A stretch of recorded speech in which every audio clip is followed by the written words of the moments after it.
Hello guys, welcome back to my channel. তোমরা সবাই কেমন আছো? আশা করি তোমরা সবাই ভালো আছো। আমি খুব একটা ভালো নেই।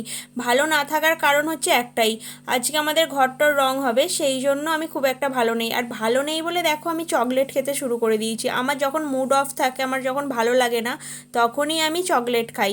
আর আজকে আমার প্রচণ্ড খাটনি হচ্ছে, কারণ ঘর থেকে অনেক জিনিস বার করতে হয়েছে।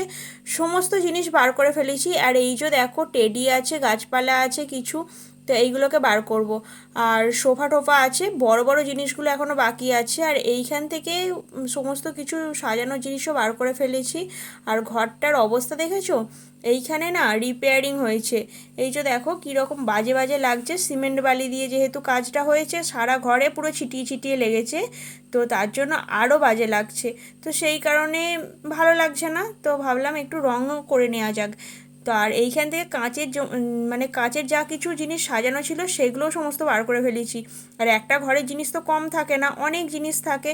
তো বিরক্ত লাগছে, বিরক্ত বার করার পর না যেন কীরকম একটা লাগছে। আর খাটটার মধ্যে হচ্ছে, খাটটা আর বাইরে বার করবো না, খাটটাতে হচ্ছে একটা প্লাস্টিক এনেছি, প্লাস্টিক পেতে দেবো। তো এই দিকে দেখো আমি এখন ভিডিও করছি, আর ও এদিকে টেডি ফেডিগুলো নামাচ্ছে। টেডিগুলো বাইরে এখন বার করে রাখবো, ঘরে তো এখন আর ঢোকানো যাবে না। আর এইদিকে দেখো গাছপালাও নামাচ্ছে। আমি গাছপালা প্রচুর ভালোবাসি, তাই গাছপালা দিয়ে পুরো ঘরটাকে সাজিয়ে রাখি। আর তোমাদের সাথে কথা বলতে বলতে রাখো, রং মিস্ত্রি চলেও এসছে, এদিকে দাদা রং করছে। তো কেমন কি রং হবে না হবে সেটা সবটাই তোমাদেরকে দেখাবো, তোমরা দেখতে থাকো। আমিও কিন্তু এদের সঙ্গে রং করব, ইভেন তোতনও রং করবে। তো জানি না কতটা কি ভালো রং করতে পারবো, তবে চেষ্টা করব, নিজের ঘর তো ভালো করেই করার চেষ্টা করব। আর এদিকে দেখো উপরে সিলিংটা করছে, সিলিংটা কিন্তু সাদাই রাখবো, সিলিংয়ে কোনো কালার দেব না।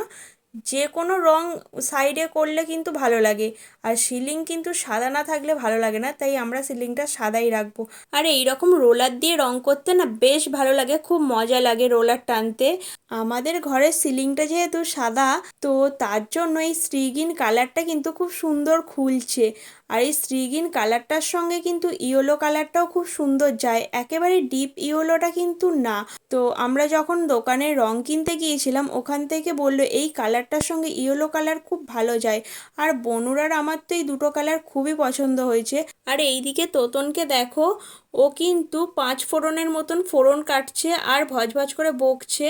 আর রোলার দিয়ে ও দেখাচ্ছে যে এইভাবে রং করতে হয়। মনে হচ্ছে আমি জানি না, আমি তো দেখে নিজেও শিখে নিচ্ছি বলো, একটু করব বলে। আবার ওর আমাকে শেখানোর কী যে দরকার আছে। আর আমার ঘরের অবস্থা দেখো, মানে সারা ঘরে পুরো নোংরায় ভর্তি হয়ে গেছে। ঘরের মেঝেতে রং পড়েছে, তার মধ্যে জল ঢেলে দিয়েছে যাতে মেঝের মধ্যে রংটা না লাগে। আর আমার ঘর থেকে না জলটাও বেরোচ্ছে না, তাই এতটা নোংরা লাগছে, এতটা অপরিষ্কার লাগছে। আমি জানি না কিভাবে পরিষ্কার করবো, জানো তো আমার দেখে না মাথা ব্যথা ঘুরছিল। তো কী যে কষ্ট, কি বলবো তোমাদেরকে। আর এদিকে দেখো এই কালারটার সঙ্গে কিন্তু ইয়েলো কালারটা খুব সুন্দর যাচ্ছে। এটা কিন্তু একদমই ফিনিশ হয়নি, এটা জাস্ট প্রথম মানে ফার্স্ট কোট মারছে, এটাতে এখনও 2 কোট 3 কোট হবে, দাদা তাই বললো। তো 2-3 কোট গেলে কিন্তু একেবারে ফিনিশ হয়ে যাবে। তোমাদেরকে আমি দেখাবো ফিনিশ হওয়ার পরে যে কতটা সুন্দর লাগছে, তোমরা দেখে বলবে। আর এইদিকে দেখো আমি ভেবেছিলাম যে পেন্টিং করব, কিন্তু আমার যেহেতু ঘরে পুট্টি দেওয়াল নয়, তার জন্য কিন্তু সেই রকমভাবে পেন্টিং হবে না, জাস্ট ওই স্টিকার দিয়ে যে ছাপটা সেটাই কিন্তু হচ্ছে। তো এটাও কিন্তু অসম্ভব সুন্দর লাগছে, তোমাদেরকে দেখাচ্ছি, দাঁড়াও হয়ে যাওয়ার পরে দেখাচ্ছি। এই দেখো একেবারে কমপ্লিট হয়ে গেছে, কতটা সুন্দর লাগছে দেখেছো? বেশ ভালো লাগছে কিন্তু দেখতে, বলো। ঘর তো আমাদের একেবারে কমপ্লিট হয়ে গেছে, কিন্তু মেঝের অবস্থা একেবারে খারাপ হয়ে গেছে। কারণ মেঝেতে অনেক রং টং পড়েছে, তাই মেঝের লাল ভাবটা একেবারে কেটে গেছে। আমার ঘরের মেঝে কিন্তু একেবারে লাল টকটকে ছিল, আর সেখান থেকে দেখো একেবারে ফ্যাকাশে হয়ে গেছে। তাই কিন্তু তোতন এখানে পাইমার দিয়ে দিচ্ছে আগে, মানে ফ্লোর প্রোটেক্টর হবে হবে বলে। তো ফ্লোর প্রোটেক্টর করতে গেলে আগে পাইমার দিতে হয়। আর এদিকে আমিও রোলার টানছি, আমিও ভালো করে পাইমার দিয়ে দিচ্ছি ঘরের মধ্যে। তোমরা কিন্তু একদমই ভেবো না যে আমরা এই ফ্লোর প্রোটেক্টরটা করছি, কারণ এতটা অভিজ্ঞতা আমাদের নেই যে এটা কতটা কি জল মেশাতে হয় না হয়, আমরা কিন্তু এটা সম্পর্কে কিছু জানি না, তাই এটা রিস্ক নেব না। বিশেষ করে আবার ঘরের মেঝে, বুঝতেই পারছো এটা করা মানে প্রচুর রিস্ক আছে, তাই মিস্ত্রি দাদাই কিন্তু করছে, আমি জাস্ট একটু একটু রোলার টানছিলাম, ইভেন তোতনও তাই করছিল। আর ঘরের মেঝেটার অবস্থা দেখেছো কতটা খারাপ হয়ে গেছে। তো পুরো এই ঘরটাকে একটা দিন প্রাইমার করে রেখে দিতে হবে, তার পরের দিন কিন্তু ওনারা মানে যে ফ্লোর প্রোটেক্টরের যে কালারটা চুজ করে দেবো সেই কালারটা ওরা পরের দিনকে করবে। তো দেখা যাক, এটার কালার অন্য কিছু করব না, রেড কালারই করব। আর দেখো ইয়েলো কালারটা কতটা সুন্দর ফুটেছে। আর এই কাঁচের থাকগুলো কিন্তু লাগিয়ে ফেলেছি, এর মধ্যে কিছু শৌখিনী জিনিস রাখবো। আর দেখো হয়ে গেছে আমার ফ্লোর প্রোটেক্টরের জন্য প্রাইমার করা। তো কালকে দাদারা আসবে, এসে কিন্তু রং দেবে। তো আমি এই পুরো ভিডিওটা কিন্তু তোমাদের একদিনের ভিডিওর মধ্যেই দিয়ে দিলাম। এই রংটা কিন্তু ম্যাক্সিমাম 7 দিন ধরে হয়েছে, জানো তো।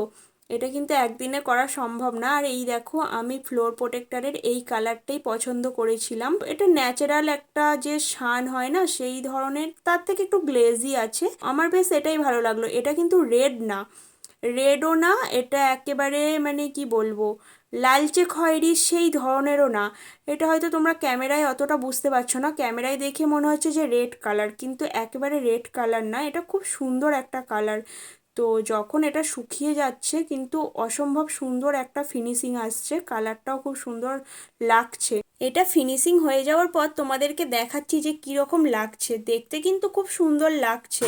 আর তোমাদেরকে বললাম না যে এটা করে না একটু ভুল করে ফেলেছি, কারণ হচ্ছে একটাই, বলেছে কোনো কিছু ফার্নিচার ঢোকাতে গেলে সাবধানে ঢোকাতে হবে, কারণ খোঁচা লাগলেই নাকি এটা উঠে যাবে। তো বন্ধুগণ, এখন আমাদের ঘরটা রং করা মোটামুটি কমপ্লিট হয়ে গেছে, আর গ্রিলগুলো বাকি আছে, ওগুলো জাস্ট কালকে এলেই হয়ে যাবে।